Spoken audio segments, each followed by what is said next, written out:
Hello, this is Len Berry, and once again we are reading Between the Words. Our current book is Bernie Sanders' Our Revolution, and this is a discussion of Chapter 6 on the campaign trail. The previous installments I've discussed multiple chapters at once, with the exception of the introduction. This is probably the thickest chapter. It's a little bit longer than any two of the previous chapters. But one of the things that surprises me is that it read quicker than any of the previous chapters. So it was substantial in length. Let's see, how many pages? Almost got it. Okay, it starts on page 129 and ends on page 182. That's rough. It's a little more than 50 pages worth of text. And his chapters, Bernie's chapters, have usually stuck to around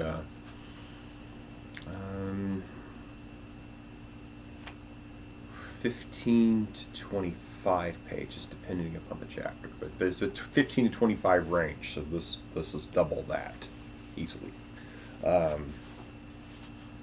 It starts off right after the end of the previous chapter with his official Burlington, Vermont launch event, and goes completely through my birthday, July 12th, 2006. Or 2016. I had a phrase there, 2016. See, I can get it. Okay. Yeah, that was quite the birthday present for a Bernie supporter like me. Oh yeah, happy birthday! Also, I endorse Hillary Clinton. Wasn't happy that day. Um, I'm just being fair. Okay, back to the business of hand of what's between the words. All right, so um, there are a few more excerpts from actual media sources in this one, but unlike the other ones, they serve one of two functions. They serve a function of either showing how little coverage or dismissive the media was of him, or it shows something interesting that came up with the campaigns. Like, okay, we're ready to coronate Hillary Clinton. Get the crown. Hi, Bernie. It's that kind of thing. Um, and, you know, one of the things he's pointing out as well in this is even beyond his thinking about running, he was still getting a massive sense of people didn't want it to be a done deal. People wanted something that people wanted a choice. People wanted it to be, we want somebody to be excited about. And so many people within the extended area around the Democratic base were starting to think more and more, do I want Hillary Clinton? Well, it helped Bernie out, and he spoke a little bit about his damned emails comment, which, I mean, he's right. We should talk about real issues, not her stupid emails. If an actual issue popped up, then that's a different story. But if it's just, oh, we're going to snoop around to snoop around, that's kind of silly. Let's see. Where should I jump in? Because I'd like to, say a few things too about the actual text.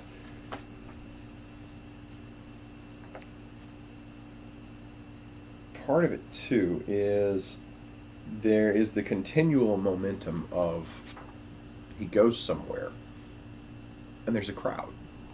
Wow, there are 500 people here. He goes somewhere else. There's another crowd, and there's 700 people. They got to a point where his crowds were getting into the thousands in venues that could barely hold 1,000, much less 7 or 6 or however many. It's a progression that was growing with his message.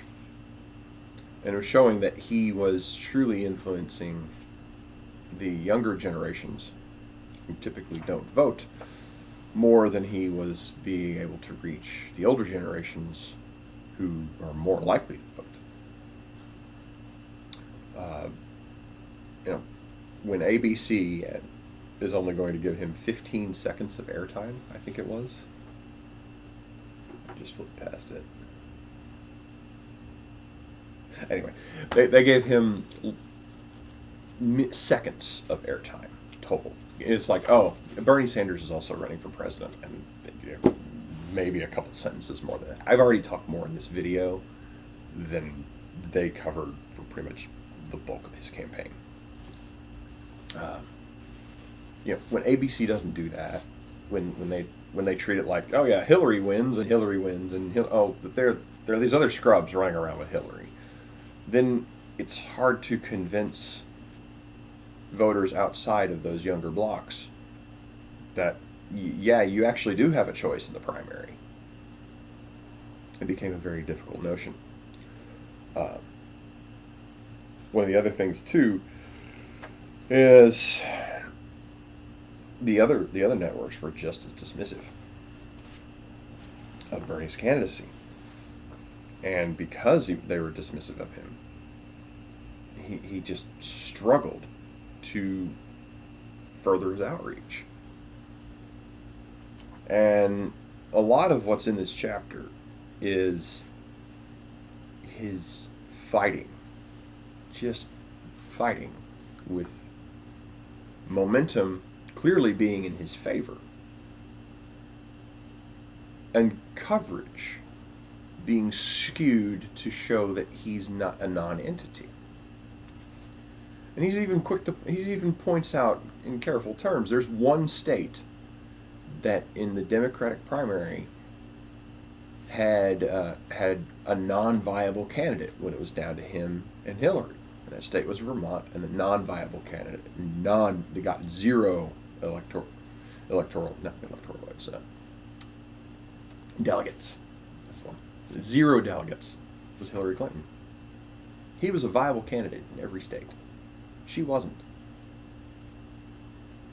There's something to be learned from that.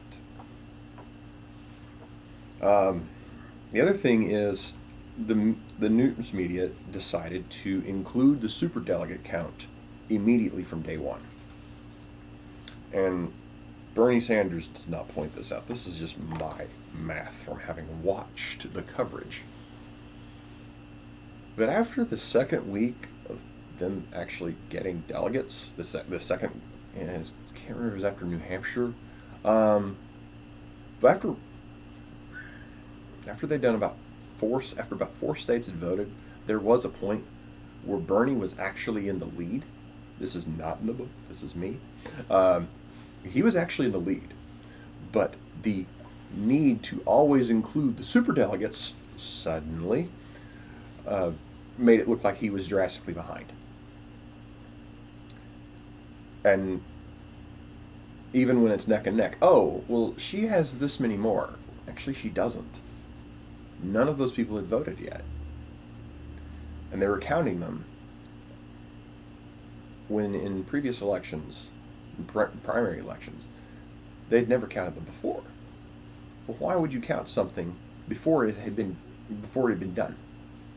And that happened again the night before the California primary, the final primary, when AP announced that there was their math and their equations on why Hillary Clinton had already won.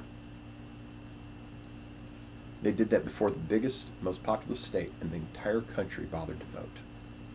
And he does point out in this that is mentioned in this text. Bernie points out, how many people stayed home because of that? What was the reasoning that the AP had for doing this? Why would any of these news media sources choose to make Hillary look like she had something that she had yet to gain? Was it to create a narrative? Was it to create a result? I'm sure it'll be touched on more later. But one thing that can be pointed out in the highly favorable Clinton coverage from CNN. And this is flat fact. This is not condemnation. This is flat fact. CNN is owned by Time Warner. Time Warner was a massive contributor to the Clinton campaign. Do they have an interest in her? It looks that way. So that's one of the biggest things is he's fighting with this. One of the details I can tell you, though, reading things between the words, because that's important here, just, I want to look at things between the words.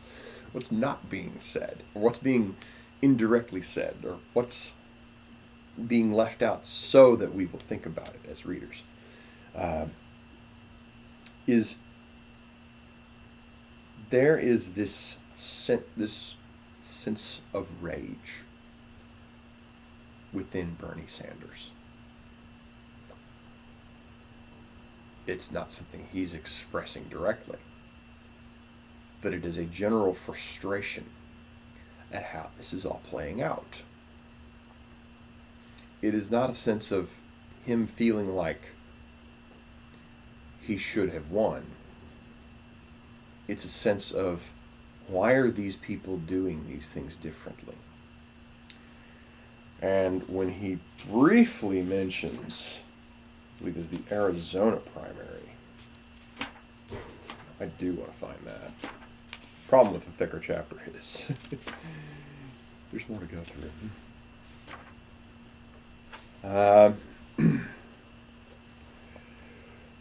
We worked very hard in Arizona, and I thought we had a good shot to win there.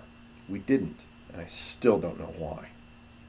One thing I do know was that the voting process in Arizona was an absolute disaster and an embarrassment to American democracy. People in some parts of the state were forced to wait up to 5 hours to cast a ballot. Nobody can ever really know which candidate was hurt more by this travesty, but I don't think it helped us. Many of Clinton's supporters were older and voted by mail. Most of our supporters came out on election day with the obvious expectation that they would be allowed to vote in a reasonable period of time.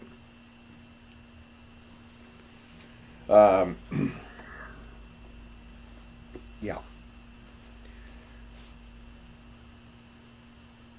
There's an effort there to make that primary seem like it was just a really weird, really bad day.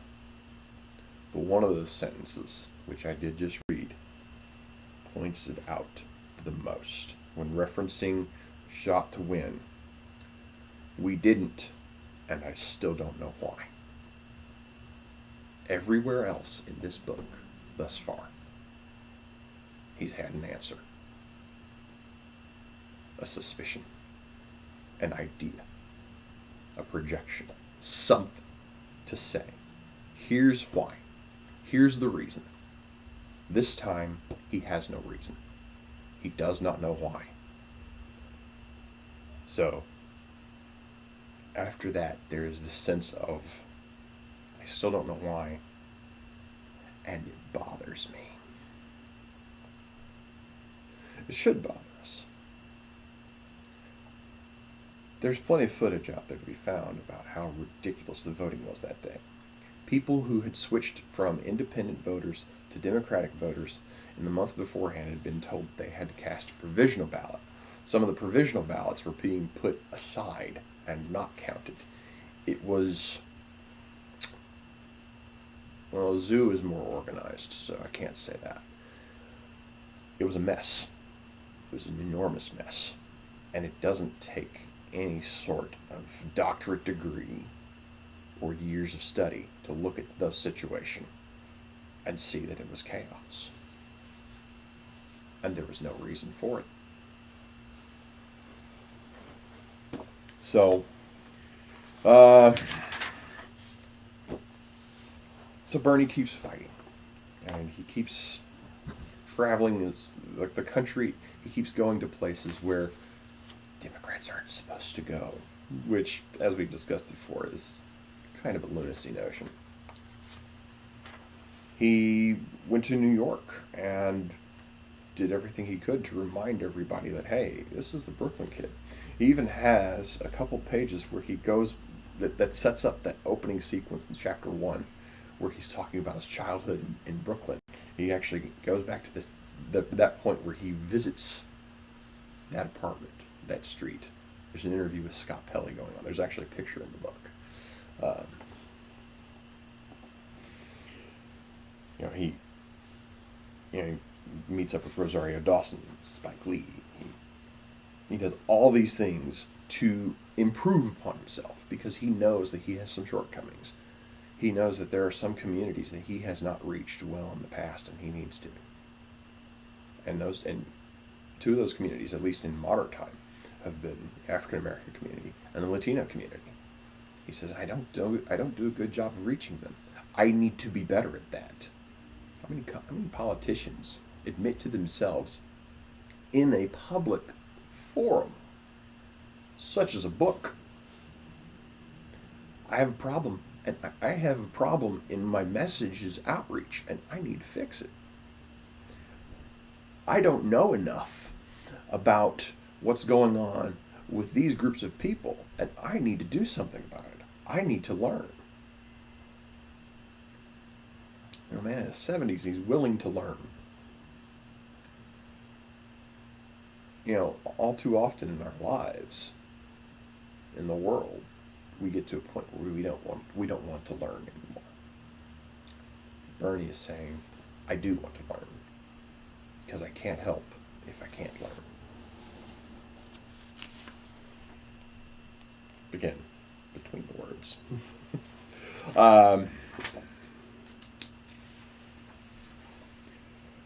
Once it was clear that the numbers weren't going to add up for it in any way, he made a big effort to make sure that the platform was very progressive, very much in line with his ideals, and doing things right for people as a whole. He got representatives placed on the platform committee. Let's see, a couple of them. The most famous of them is Cornel West, of course, famed professor, and Keith Ellison, who right now, as of this recording, is very much in the news, not because of his position in the House Progressive Caucus, but because he's one of many candidates trying to become head of the Democratic National Committee. And he's scooped up a lot of endorsements, but there's still a bit of a battle. And it doesn't get a lot of play, especially because there's so much Trump in the news. But one of the interesting things about that battle, that's aside from this book, in some degrees, is that is an election, a party leadership election that is also in many ways a battle for the soul of the Democratic Party. So many people are like, okay, we have to stick to our guns, and that part of the party is very present. And then there's other parts of the party that say we need to do something different because there are a lot of angry people out there that we share views with, and they share views with us, and they're not voting for us, and we need to fix that. So, there are a lot of things going on, and the things being discussed in this book are motivating them. It's still kind of an ongoing thing. So, once they did that bit of platform building, there was of course the meetup in St. Louis, again, as I said, on July 12th, and Bernie's official public endorsement of Hillary Clinton. And it's short.